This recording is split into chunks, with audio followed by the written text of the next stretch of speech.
Double heighted यहाँ से छत फील होती है। अब जो है ना स्ट्रेट यहाँ से मारेंगे तो सीधी वो पहुँचेगी, जो सीट होगी या इधर जो होंगे ड्रेन वगैरह होगी। वॉशरूम में भी सारा कंक्रीट डाल दिया गया इस तरह से पाइप्स के ऊपर।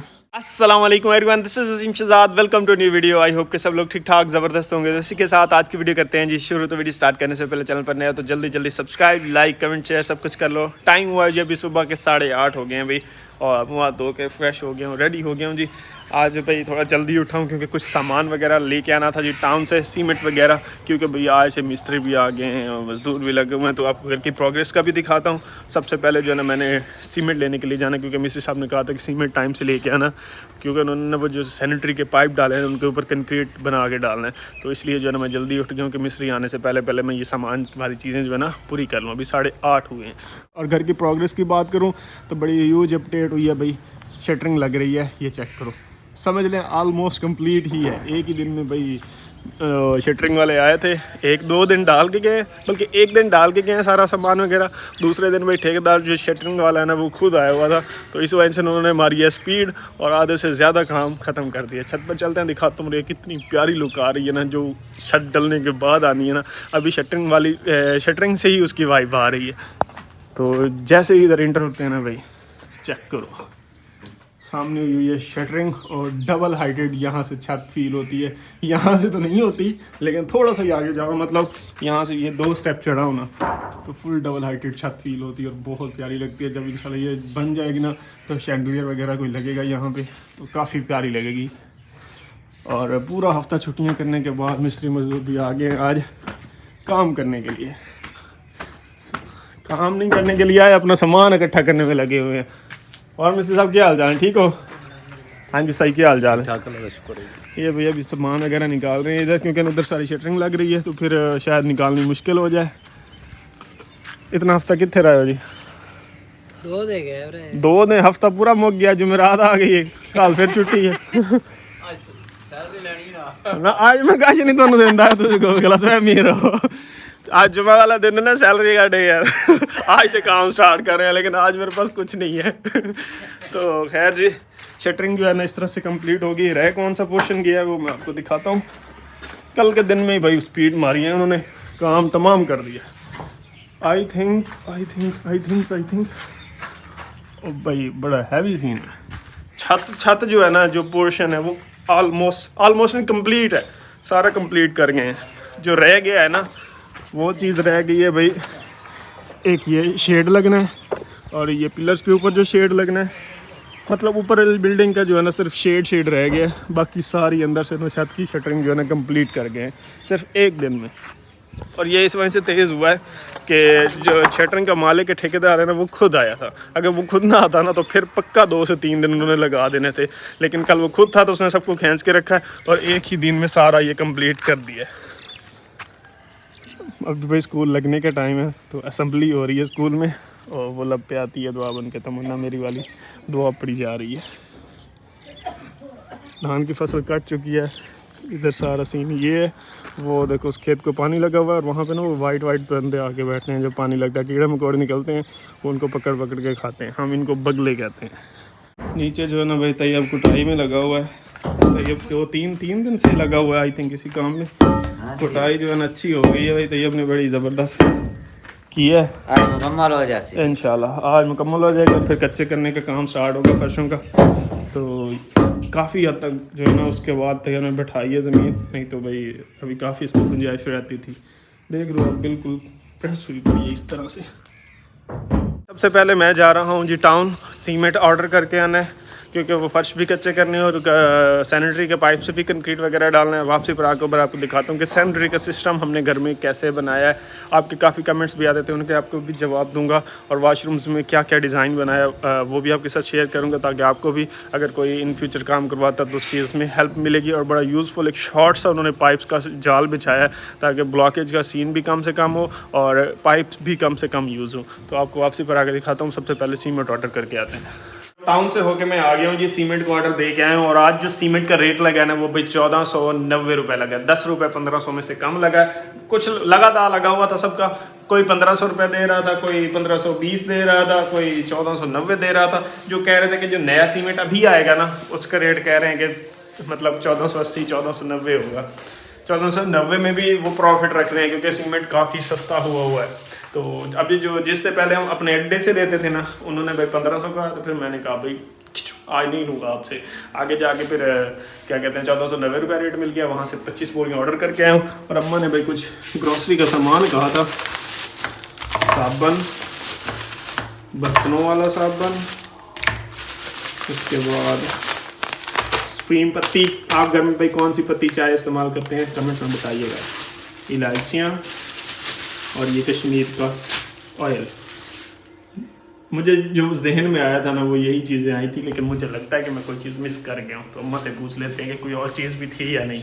अभी जो है ना मैं आपको सारा सीवरेज का सिस्टम दिखाता हूँ, सैनिटरी का सिस्टम के नीचे का जो सारे पाइप्स वगैरह का नेटवर्क बिछाया है वो किस तरह से बिछाया है। पहले मैंने एक बार एक वाशरूम का शायद आपको दिखाया था। आज जो ना दोनों को कंप्लीट हो गया तो दोनों को शेयर करता हूँ आपके साथ। और इस तरह से भाई डबल हाइटेड छत काफ़ी प्यारी रहेगी इंशाल्लाह जब कंप्लीट होगी ना। ये भाई, हाँ भाई प्रिंस भाई, क्या हाल चाल? आज इंशाल्लाह मुका जाएंगे। बस आज प्रिंस भाई को मैं रास्ते से पकड़ के लाया, गायब हो गए। अच्छा भाई, ये है जी वाशरूम्स की सेटिंग्स। मैं आपको बताता चलूँ कि कहाँ पे क्या चीज़ लग रही है। और देख रहे हो बिल्कुल एक शॉर्ट सा नेटवर्क है, तीनों पाइप एक ही रो में जाके मिल रहे हैं। इससे ये होगा कि जब क्लीनिंग वगैरह, अल्लाह ना करे, पहली बात तो मिस्त्री साहब ने कहा है जो प्लम्बर है हमारे कि कभी आपको क्लीनिंग करनी नहीं पड़ेगी, आपके मरते तक तो नहीं करनी पड़ेगी। तो इसका मैं आपको बताऊं क्या क्या कहाँ पे है। वो भी जो है ना ये जा रहा है इस पाइप में, ये शावर के लिए शावर कैबिन लगेगा, उसके लिए जो ड्रेनेज होगी ना वो अलग है। उसके बाद भाई ये ड्रेन है एक, ये पूरे वाशरूम के लिए इस्तेमाल होगी। और उसके बाद भाई ये वाला जो पाइप है ना ये कमोड के लिए लगाया हुआ है। ये सारे पाइप मिलके इधर को जा रहे हैं, मैं दूसरी तरफ जाकर आपको बताऊंगा। यहाँ पे अभी भाई एक लगने वाला रहता है, वो होगा जी बेसन के लिए। अब वो आई डोंट नो किस तरह से लगेगा, इसमें ही ज्वाइन करेंगे, इधर ही करेंगे किसी तरह से, या फिर उसके लिए यहाँ पे एक ड्रेन लगेगा। हाँ ड्रेन ही लगेगा और वो इस पाइप में मिलेगा। वो जब लगेगा तो आपके साथ शेयर कर दूंगा। एक ये पाइप जो आ रहा है ना इसका भी मैं आपको बताता हूँ। ये ऊपर से ना जो हवा वगैरह बनेगी ना वाशरूम्स की, कोई मतलब प्रेशर बनेगा तो ये उसको वैक्यूम के तौर पे काम करेगा, इसको ऊपर की तरफ निकालेगा हवा को। तो ये पाइप भी नीचे से गुजार के जैसे इधर आते हैं ना भाई बेडरूम में, तो बेडरूम में ये भाई सुरंगें बनाई हुई हैं हमने, पता नहीं यहाँ पे क्या होगा। तो ये भी दोनों पाइप ज्वाइन हो के, एक ये और ये बाकी जो वाशरूम्स के हैं स्ट्रेट जा रहे हैं सीधे। दूसरे वाशरूम की बात करें तो उसका भाई ये देखो बिल्कुल सिंपल सा स्ट्रेट सा एक पाइप का, नहीं तो मैंने भाई देखे हैं एक पाइप ऐसे मिल रहा होता है, फिर दूसरा पाइप भी ऐसे मिल रहा होता है, तीसरा भी मिल रहा होता है, वो बहुत कम्प्लेक्स नेटवर्क बन जाता है, उसमें ना ब्लॉकेज का इशू काफ़ी हो सकता है। तो ये वाला जो है ना भाई ड्रेन, ये बेसन प्लस पूरे वाशरूम की जो सीवरेज होगी, पानी होगा मतलब उसको इसमें डालेंगे और ये यहाँ से होके इधर को जाएगा। ये वाला जो ड्रेन लगाया है जी, ये भाई शावर कैबिन जो बनेगा ना यहाँ पे ऐसे, उसके लिए बनाया जी। इधर आते हैं तो ये है भाई टॉयलेट सीट। तो ये 3 ड्रेन रखे गए हैं यहाँ पे। बेसन का भी यहाँ रहता है, बेसन के लिए भी यही वाला इस्तेमाल होगा, लेकिन वो इस तरह से मुझे अभी एग्जैक्टली प्लम्बर के प्लान का पता नहीं, लेकिन वो कह रहा था कि इसका पाइप सेपरेट ड्रेन बनेगी और इसमें ऐड होगी, मतलब डायरेक्ट इसके अंदर नहीं डालेंगे, यहाँ पे वो ऊपर से पानी इस पाइप के अंदर गिरेगा। वो किस तरह से बनाएंगे जब बनेगा तो मैं आपके साथ शेयर करूँगा। बाकी भाई दूसरे वाशरूम की कुछ इस तरह से हो गई। और ये भी हाँ, इधर से भी एक सेम पाइप जो है ना, ये चेक करो ऊपर से आ रहा है, ये भी हवा गैस जो भी बनेगी ना उसको एज एग्जॉस्ट के तौर पर ये पाइप काम करेगा। तो इधर आते हैं तो दोनों पाइप यहाँ पे आगे ज्वाइन करते हैं दोनों तरफ से, ऐसे लग रहा है जैसे वाटर टैंक बन रहा हो, और ये भी उधर जा रहे हैं। इतना सा काम है ये, और ये यहाँ पे आके निकल जाएंगे, फिर यहाँ से हौदियाँ बन के उस तरफ जाएगी और वो आगे जाके कहीं जाके बनाएंगे हम क्या कहते हैं सीवरेज वाला गटर। आप सबके काफ़ी कमेंट्स आए हुए थे कि वसीम बेडरूम में से सीवरेज का सिस्टम ना गुजारो, इन फ्यूचर लीकेज का इशू हो सकता है। तो पहली बात तो ये कि प्लम्बर भाई ने कहा था कि मैं आपको गारंटी दूंगा, कि गारंटी मतलब किसी चीज़ की 100% गारंटी नहीं दी जा सकती, लेकिन यही होगा कि कभी आपका वाटर सिस्टम लीकेज नहीं होगी। क्योंकि एक तो पाइप मैंने अच्छे इस्तेमाल किए, दूसरे वो कह रहा है कि मैं कनेक्शन ऐसे लगाऊँगा पक्के करके कि कभी चांसेस ही नहीं होंगे कि ये लीक हो। तो इसलिए जो है ना फिर मुझे थोड़ा ट्रस्ट भी हुआ। और दूसरा जो मेन इशू था कि हमने भाई बेडरूम में से क्यों गुजारी है, अगर मैं आपको बाहर निकल कर दिखाऊं, ये है जी हमारी गली। अगर हम यहाँ से गुजारने लगते ना तो पहला वाशरूम अंदर वाली साइड पे, उसके पाइप भी इधर वाले वाशरूम में आते, फिर इधर वाले वाशरूम से भी निकलते पाइप और फिर यहाँ तक आते, फिर उधर जाते। तो इससे जो अभी हमने किया ना उससे भाई शॉर्टकट लगा है, पाइप्स भी कम इस्तेमाल हुए हैं। इधर से ये चेक करो, ये दोनों वाशरूम से स्ट्रेट इधर की तरफ निकल आए हैं और यहाँ पे आके डायरेक्ट निकले। अगर बाहर वो गली की तरफ निकलते ना तो भाई उस वाशरूम के जो है दूसरी साइड पे है, यानी कि वो वाले पाइप जो है ना वो भी इस वाशरूम में आते, ओवरलैप भी करते और इशू भी होता, ज़्यादा पाइप हो जाते, इधर निकलते फिर मुड़ के उधर जाते। तो एक ना काफ़ी कम्प्लेक्स सा नेटवर्क बन जाना था और पाइप्स भी ज़्यादा लग जाने थे। इसलिए फिर मैंने ये शॉर्टकट भी अपनाया। इससे ये भी होगा कि इसकी कम्पैक्शन का कभी इशू ही नहीं बनेगा इधर। अभी इन फ्यूचर कोई ज़रा भी इशू बनता है ना तो पाइप्स के भाई टूटने का भी, लीक होने का भी रिस्क लगा रहना था। इधर से बस फर्श डल जाएगा अच्छे से और कोई मसला नहीं होगा। सफाई करनी होगी तो स्ट्रेट पाइप है, बिल्कुल वॉशरूम तक स्ट्रेट पाइप है, सफाई भी ईज़िली हो सकेगी। तो यहाँ से आप विंडो से आगे इस तरफ को मोड़ के आगे हौदियाँ बन जाएंगी और उनमें पानी जाएगा। इसलिए फिर जो है ना मैंने बेडरूम की प्रेफरेंस रख ली। मैंने कहा चलो एक बेडरूम है, नहीं तो लोगों ने तो ऐसे ऐसे नेटवर्क भी बने होते हैं वो पूरे घर में फैले होते हैं, तो उनका अगर अल्लाह ना करे लीक हो जाए तो वो फिर सारा फर्श उखाड़ना पड़ेगा। अगर अल्लाह ना करे मुझे कभी कोई मसला बनता भी है तो सिर्फ एक बेडरूम होगा और पता होगा कि यहाँ पे एग्जैक्ट पाइप्स पड़े हैं। इंशाल्लाह अल्लाह ने चाहा तो कभी मसला होगा ही नहीं। तो बाकी जब आगे का नेटवर्क अभी बिछाने वाला रहता है वो मैं आपके साथ इन फ्यूचर जैसे जैसे शेयर करूँगा, काम होता जाएगा, शेयर करता रहूँगा आपके साथ। एक चीज़ और आपको भी बता दूं कि पाइप्स होते हैं जो आजकल कॉमनली चल रहे होते हैं, आदम जी के पाइप्स होते हैं और एक मास्टर के पाइप्स होते हैं। मतलब पाइप्स तो काफ़ी कंपनियों के होते हैं, लेकिन एक होते हैं पीवीसी पाइप्स, एक होते हैं जी यूपीवीसी पाइप्स। पीवीसी पाइप्स जो होते हैं ना उनमें फ्लेक्सिबिलिटी कम होती है। फॉर एग्जांपल मैं यहाँ से दिखाऊँ, ये उन्होंने हीट करके इसको बेंड किया है ताकि ये पाइप अंदर सही लग जाए। अगर यहाँ पे पीवीसी पाइप होता उसने क्रैक मार जाना था, लीक हो जाना था। ये यूपीवीसी पाइप है, इसको मैंने जब लिए थे तो मैंने आपको प्रैक्टिकल करके दिखाया था। पीवीसी को तोड़ा था तो वो क्रैक हो गया था, यूपीवीसी को ऐसे जब बेंड किया था तो वो सिर्फ बेंड हुआ था, क्रैक नहीं हुआ था। तो यूपीवीसी पाइप्स इस्तेमाल करें, उनकी लाइफ ज़्यादा होती है, थोड़े महंगे होते हैं, लाइफ ज़्यादा होती है और लीक होने का रिस्क भी ख़त्म हो जाता है। तो ये सारे पाइप्स जो है ना भाई यूपीवीसी इस्तेमाल हुए ताकि भाई लीकेज का मसला ना बने, सीवरेज वाला मसला ना बने। बाकी सब कुछ अल्लाह का शुक्र है सेट चलता ही रहता है। इधर भाई जो है ना ये किचन वाला सीन है जी। और इस तरह से कुछ ये हुआ पड़ा है। यहाँ पे भाई सिंक के लिए पाइप डलेगा और आई थिंक ये जो इन्होंने खोद दिया ना यहाँ पे ड्रेन के लिए पाइप रखेंगे, क्योंकि फिर बाकी यहाँ तक तो शेल्फ बन जाएगी। ड्रेन हमेशा थोड़ी सी बाहर वाली साइड पर होती है, तो ये भी पाइप अभी डालने वाले रहते हैं। मेन सीवरेज जो आएगी ना यहाँ पर कहीं आएगी, इस जगह पर एग्जैक्टली। प्लम्बर भाई जो है ना इस पर थोड़ा सा ना वो एक शॉर्टकट से यूज़ कर रहे हैं पाइप्स के, कि ज़्यादा पाइप लंबे ना हो। जितने ज़्यादा लंबे होंगे उतनी ज़्यादा डिस्टर्बेंस होगी, और लंबे भी ना हो और स्ट्रेट हों, बेंड ना हो, उनमें ज़्यादा से ज़्यादा ना हो, कम से कम हो। तो वही वाला सारा स्ट्रक्चर बचा पड़ा है। इंशाल्लाह आज उसके ऊपर कंक्रीट डालने का काम होगा। इधर जो है ना ये अभी साथ साथ ईंटें लगा रहे हैं, क्योंकि इसके ऊपर भी कंक्रीट भरना है। और जब कंक्रीट भरा जाएगा, कोई अल्लाह ना करे कभी इन फ्यूचर कोई थोड़ा बहुत कहीं से क्रैक लीकेज का मसला बनता भी ना, तो वो कंक्रीट कवर कर लेगी। 4-4 इंच के कंक्रीट चढ़ जानी है इसके ऊपर। तो इस तरह से ये सारी नाली बनेगी और इसके अंदर कंक्रीट भर दिया जाएगा। फिर जो है ना ऊपर से मिट्टी वगैरह डाल के रोड़ी वगैरह डाली जाएगी और फर्श कच्चे करने का काम करेंगे। सफाई करने के तरीके डिफरेंट होते हैं, एक वो सेक्शन वाला काम होता है, लेकिन अगर पाइप्स में ब्लॉकेज हो जाए ना तो वो फिर एक वायर आती है, वो ऐसे स्ट्रेट अंदर मारते हैं। तो पाइप स्ट्रेट है तो वायर मारना बहुत आसान होगा। अदरवाइज़ यहाँ से फॉर एग्जांपल ये इधर को मुड़ रहा होता या उधर को जा रहा होता, फिर इधर को जा रहा होता, तो वो वायर बंदा अंदर डालनी ईजी नहीं होनी थी। अब जो है ना स्ट्रेट यहाँ से मारेंगे तो सीधी वो पहुँचेगी, जो सीट होगी या इधर जो होंगे ड्रेन वगैरह होगी, डायरेक्ट वायर वहाँ तक पहुँच जाएगी। इससे आगे भी फिर स्ट्रेट है उस तरफ को, तो क्लीनिंग का इशू भी सॉल्व हो जाएगा। ये जो भाई पाइप हमने इस्तेमाल किया ना, ये भी मास्टर टेक है कोई कंपनी, और यूएस स्टैंडर्ड के मुताबिक हैं ये यूपीवीसी। एक पीवीसी लिखा होता है, ये यूपीवीसी लिखा हुआ है, तो आपने यूपीवीसी इस्तेमाल करना है। चलें भाई, हमारा जो है ना सीमेंट भी आ गया है। 25 बोरियाँ मंगवाई थी। मैपल लीफ शुरू से लेके एंड तक मैपल लीफ ही इस्तेमाल किया है।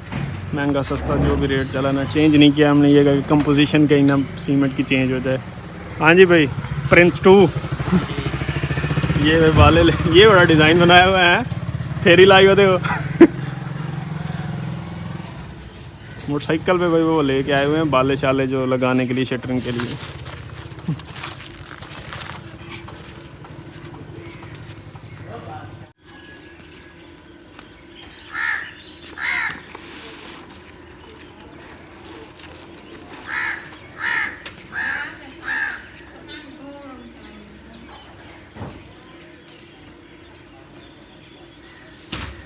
इधर जो है ना अभी भाई पाइप्स के ऊपर जो मसाला डालना है ना, उसके लिए मसाला बना रहे हैं जी। मिक्सर, ये 4 बोरियाँ 4 जो है ना रेडियाँ डाली हैं इसमें बजरी की, और 3 मेरे ख्याल में रेत की, ऐसे ही है।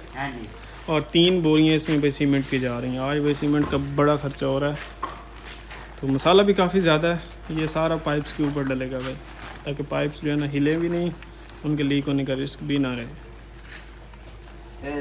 मजबूत है बस। हाँ जी, ताला जो है ना तो काफ़ी ज़्यादा बनाया हुआ था। अब या तो बच ना जाए, कम हो जाए, खैर है, बच ना जाए। बचता नहीं जी। अच्छा हाँ जी। हाँ तो उसी हेठ फाश हेठ और पक्का करंट शुरू कर देना, और की है।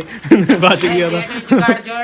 हाँ हेठ काट के दूसरा फाश लावना शुरू कर देना, बचावना नहीं ना।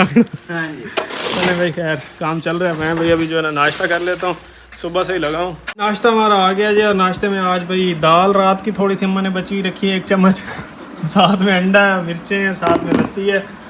मैं भी हाथ धोने, मैंने कहा पहले देख लूँ खाने वाला है तो मूड बनाऊँ। अभी जो है ना भाई मिस्त्री कंक्रीट डाल रहे हैं पाइप्स के ऊपर, वो भी आपको दिखाऊंगा कि किस तरह से डाल रहे हैं, और सिस्टम की भी आपको सारी समझ आ गई हो कि किस तरह से पाइप्स वगैरह लगे हैं और कहाँ पे क्या चीज़ लग रही है और क्या चीज़ों का ख्याल रखना पड़ता है। तकरीबन 1 इंच की डलवान दी जाती है, ताकि जब पानी फ़्लो करे ना तो वो बाहर की तरफ जाए वाशरूम से। ये ना हो कि वाशरूम वाली साइड पे डलवान हो जाए, बाहर से अंदर आ रहा हो। तो इस चीज़ का भी ख्याल रखना। तो नाश्ता कर लेते हैं, फिर आपको दिखाता हूँ कि कंक्रीट कैसे भरनी है कि पाइप्स बाद में हिले नहीं।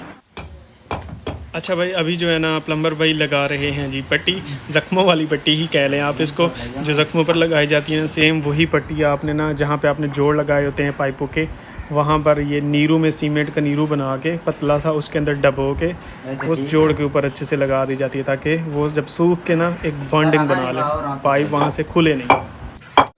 इधर जो है ना भाई वॉशरूम में भी सारा कंक्रीट डाल दिया गया इस तरह से पाइप्स के ऊपर। ये भाई बहुत इफ़ेक्टिव चीज़ है, करनी चाहिए ज़रूर। कुछ लोग नहीं करते, सिर्फ कुछ जगह पे डाल देते हैं ताकि पाइप हिले ना। अगर इस तरह से सारे में डल जाए ना, अगर इस तरह से भाई सारे में डल जाए ना, तो पाइप कहीं भी बिल्कुल लीक प्रूफ हो जाता है। कभी अल्लाह ना करे कहीं से क्रैक मारता भी है ना, तो कंक्रीट 4-4 इंच डली हुई है, एक किस्म की वो नाली बनी पड़ी है, उसी में ही पानी रहेगा। फिर इस तरह से भाई ये सारी डल गई है। इधर जो है ना ये भी अभी डालने वाला रहता है, तो शाम तक इंशाल्लाह ये भी कंप्लीट हो जाएगा। टाइम जो है ना 3 बजने लगे हैं, 4 मिनट रह गए हैं जी, और अभी बस मैं फ्री हूँ। मिस्त्री, प्लम्बर, शटरिंग वाले सब कामों में लगे हुए हैं। मैं अभी मैं नहाता हूँ, और फिलहाल ये वीडियो भी यहीं पे करते हैं जी ख़त्म। सैनिटरी का काम जो है ना हमारा काफ़ी हद तक हो चुका है, अंदर वाला, अभी छत वाला रह गया, और बाहर से जो हौदियाँ वगैरह बनानी है वो वाली रह गई। मतलब काम तकरीबन आप कह सकते हो कि 35% या 40% हो चुका है, और 60% रहता है। जो मुश्किल काम है ना वो अभी रहते हैं, मतलब खड्डे मारने वाले और हौदियाँ बनाने वाले। तो इंशाल्लाह वो भी जल्द होगा, वो भी आपके साथ सारा रूटीन शेयर करता रहूँगा। आपको काफ़ी इस चीज़ से हेल्प भी मिलेगी, और काफ़ी कुछ सीखने को भी मिलेगा, और इन फ्यूचर आपको इससे काफ़ी चीज़ें इंप्रूव करने का भी मतलब हेल्प होगी, जो लोग घर बनाने का सोच रहे हैं या जिनके यहाँ काम चल रहा है। तो इंशाल्लाह मिलते हैं नेक्स्ट वीडियो में। टिल द नेक्स्ट वीडियो अपना बहुत सारा ख्याल रखिएगा, दुआ में याद रखिएगा। चैनल पर नया तो जल्दी सब्सक्राइब, लाइक, कमेंट, शेयर लाजमी कर लो। Till the next video, peace out and अल्लाह हाफिज़।